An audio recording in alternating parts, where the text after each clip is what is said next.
Ayan, salamat sa Diyos mga kapatid. Mag-walk tayo ngayon. Ganda ng aking dadaanan, di ba? Walk. Ayan ang ganda ng view. Sa baba tayo dyan pupunta. Baba nito. Makikita. Bumaba ako ng motor dahil maputik dito. Siyempre, kagaling ni Ate Christine. Kailangan ni Ate Christine lumayas. Kaya ay walk tayo ngayon dito dahil basa pa ito na napakaganda ng ating dadaanan. Ganda ng view, di ba? Para ka lang. Ayan ang ating nilalakaran mga kapatid. Talagang tutur muna natin ang nature. Ayan ang aking pinanggalingan na way. Ganda ng kulay ng puti. Ang dako ng ay bulaklak ng tigbaw.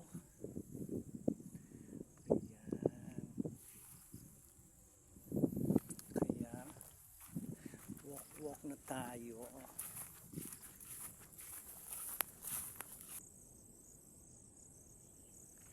Huwag kayo magsasawa mga kapatid.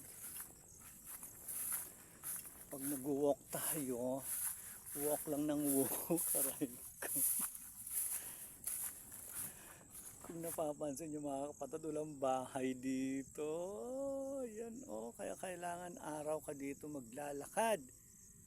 Kahit sumigaw ka dito ng sumigaw, nako, -10. Ayan, dyan tayo. Dyan sa baba na yan. Dyan tayo bababa, mga kapatid.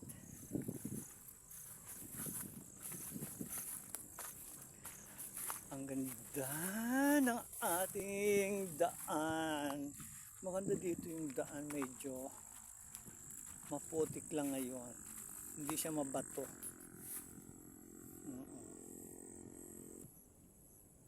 Super maputi. Saan ako dadaan? Titignan ko muna dito. Ayan.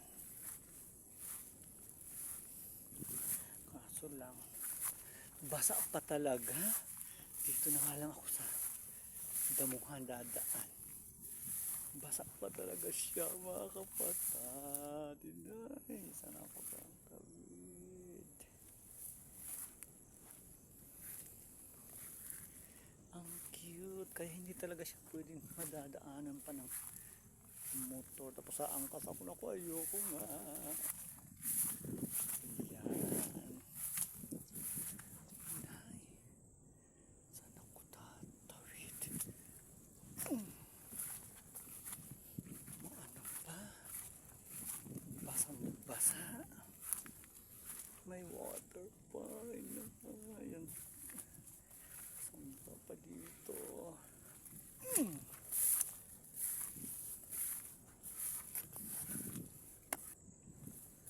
Mahaba pa rin talaga. Ay hanggang dito basa pa rin.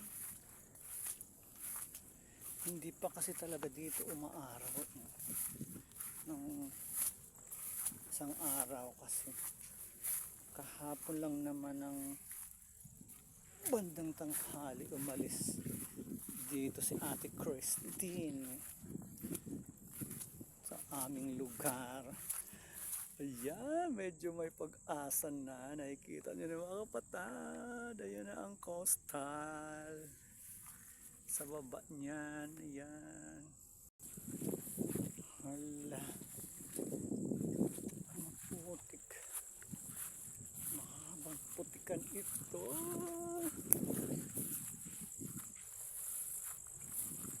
Nasa kasi ako dumaan. Nasa takas. Mas mabilis po kasi yung biyahe ko pag bangka mga kapatid. Kaso lang low tide. Kaya hindi pwedeng magbangka.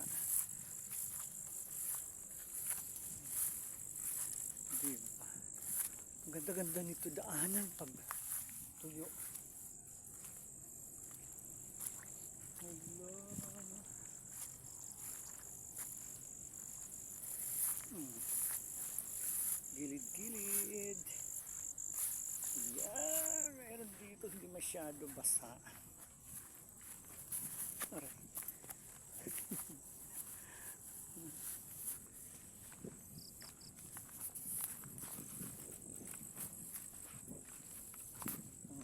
Yun.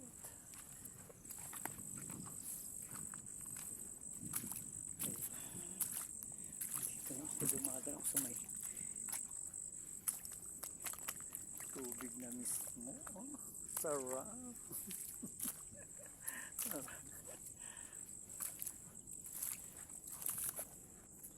Ayan, dyan pala siya. Dito siya liliko. Ayan na. Dito, ayan. Nakikita nyo na yun mga kapatid. Yan ang napakagandang tanawin. Fresh. Diba? Oh? Para ka lang nasa New Zealand.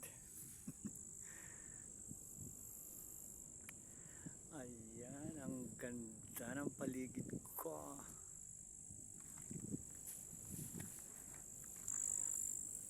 Ngayon naman is medyo mabato-bato naman dito na maliliit. Matutulis to mga kapatid. Yung bato niya. Uy, mas maputik to. Alay. Hala. Magbibit-bit tayo ng tsinelas. Aray. Magbibit-bit ako. Ay, lumubog na mga kapatid. Alaka.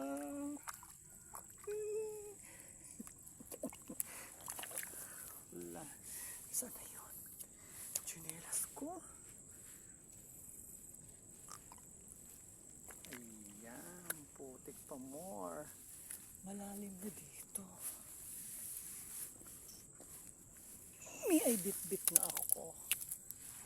Hala.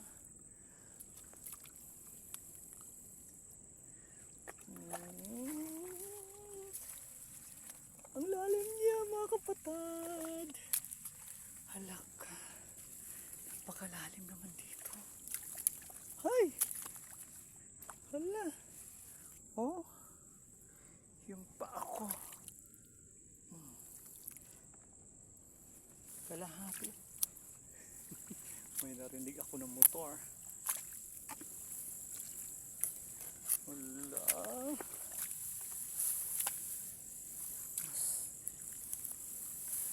Nauna. Hala.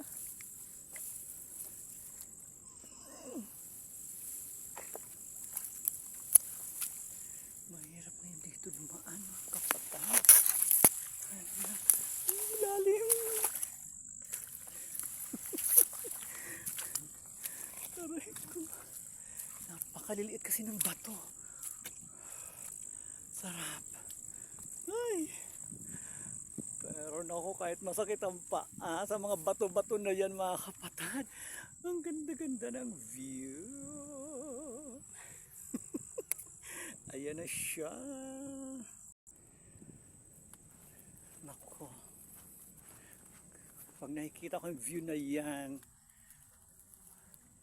so relaxing talaga. Kahit masakit ang aking tiil. Masarap naman. Nakaka-relax ang view na ito mga kapatid.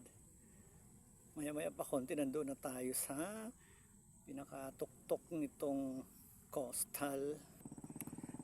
Eto na tayo mga kapatid. Oh, ganda diba? Sulit na sulit yung walk.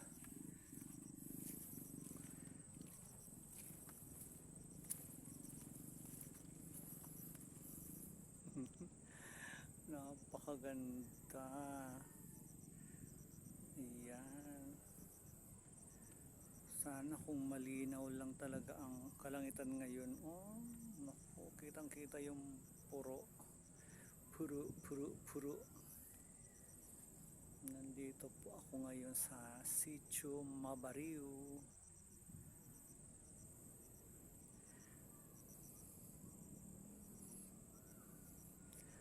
Saan ba dito tindan eh? Oh. Yan.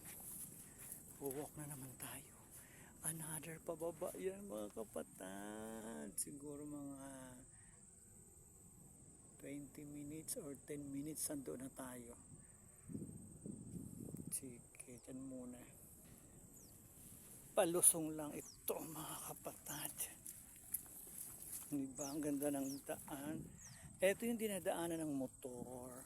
Kung hindi siya ulan, dapat hanggang dito ako. Kaso lang, hindi siya makaka-penetrate ang ating motor. Kaya walk. Kung kanina super jeep tayo, ngayon naman walk. Ganyan lang po dito mga kapatid. Enjoy the moment. This is the moment.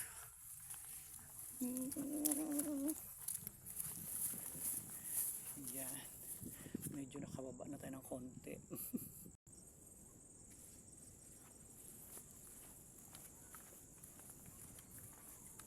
Malalim na dito.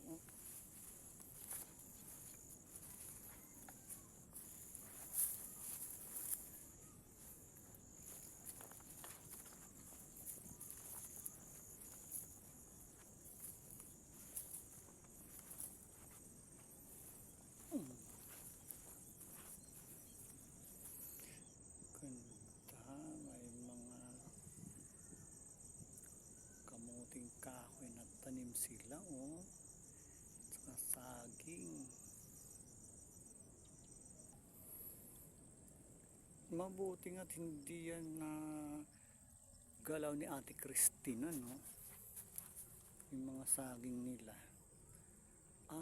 Yung mga kamuting kahoy, kunti ang tumabingi.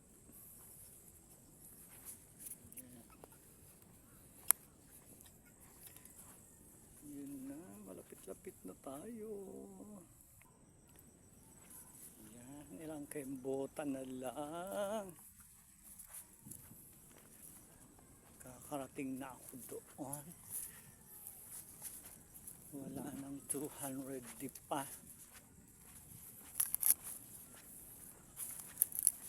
Ang mga 500 di pa.